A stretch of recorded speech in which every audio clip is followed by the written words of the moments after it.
Hi, I'm Kiara. I love cooking because it's so much fun to do, and I also love to make my friends and family happy with my food. Today I'm going to be showing you how to make Sweet Berry Panna Cotta.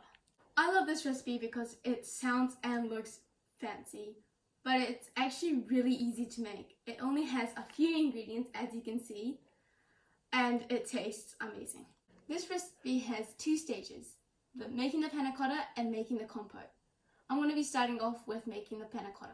The ingredients for the panna cotta are 500 ml of milk, half a teaspoon of vanilla essence, 1.5 tablespoons of sugar, and 10 grams of agar. You can also use any kind of plant-based milk if you wanted to make this vegan. And agar is similar to gelatin, it's just from the plant. For the tools, you will need a fry pan, a whisk, and 2 glasses. Let's get started. So first, into your pan, let's add the milk. Turn it on to low heat and let it warm up. When I put my hand over it, it feels quite warm, so I'm going to add my agar. Then just mix it and keep whisking until it starts to boil. The big difference between agar and gelatin is that if you put the gelatin into a liquid, it will solidify faster. But with agar, you have to cool it down to make it solidify. Keep whisking your liquid so the agar does not burn. I think this is nice and warm now, so I'm going to add my sugar. We're going to stir this until the sugar dissolves.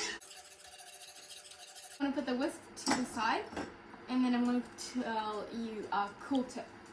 So if you have a bottle like I do, like this, this cap is about 1 teaspoon, so I'm going to put half a teaspoon, half of this cap, into the mixture.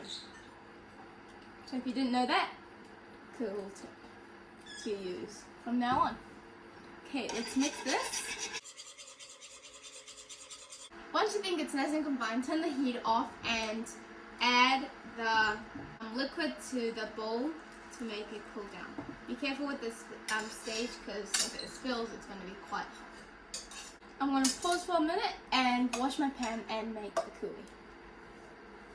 Now we have our pan clean, let's go to step 2. So for step 2, you will only need 2 ingredients and 2 tools. The berries and some maple syrup, and a pan and a spatula. For the maple syrup, I'm going to use about 1 tablespoon.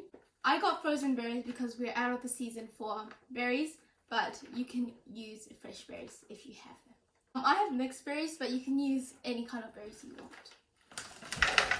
I'm just going to add all my berries inside my pan, and then I'm going to put the heat on. I'm going to put my heat on low. A berry compote is like a berry sauce, and it's supposed to be quite liquidy. As you can see, once you start heating your berries up, there's some liquid coming out. That's good, so keep on mixing your berries. Once it's warmed up and the berries are softened, you can break your berries to make little chunks. Smells so good. So I think like the liquid is starting to get out, so I'm going to add my maple syrup. About 1 tablespoon.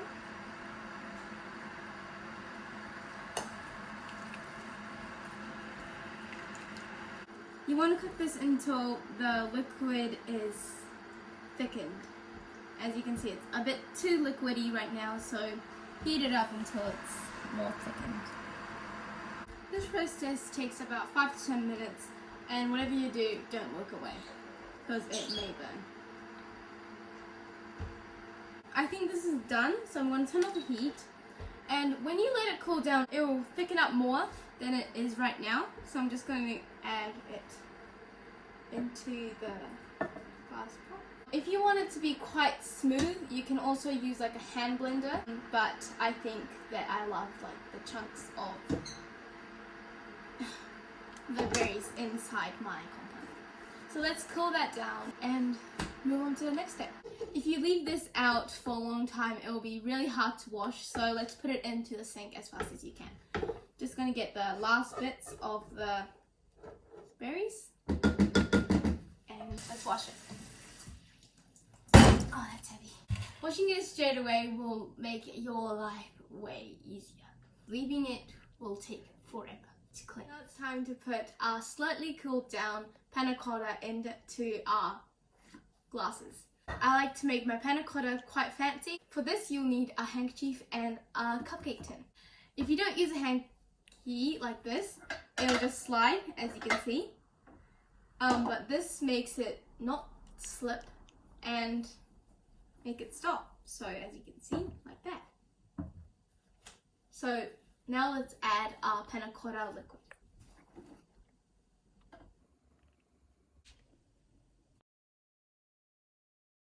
You can adjust your angle as you go.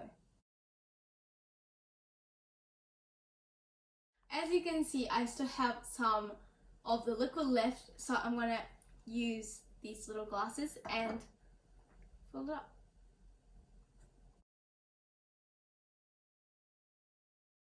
Right, this is done, so let's put it in the fridge for about 2 hours or until it solidifies.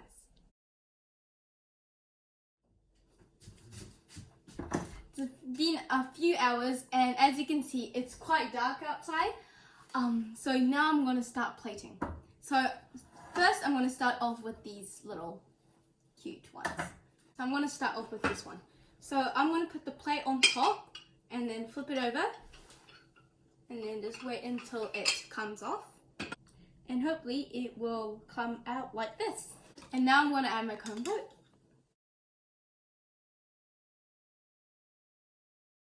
And then some mint. And there is your sweet berry panna cotta. That was one way. Now let's try the second version. Put your compote inside the cup. And then now let's add the mint. And there's your second way to enjoy your dish. Now let's work with our diagonal panna cotta. We're going to add our berry compote.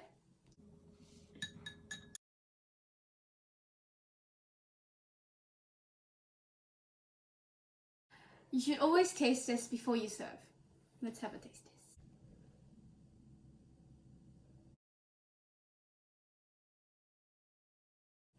Oh my gosh, that tasted amazing. The texture is nice and creamy and the panna cotta melts in your mouth and the berries give it a nice zing to it. And it tastes amazing. I'm going to have another bite.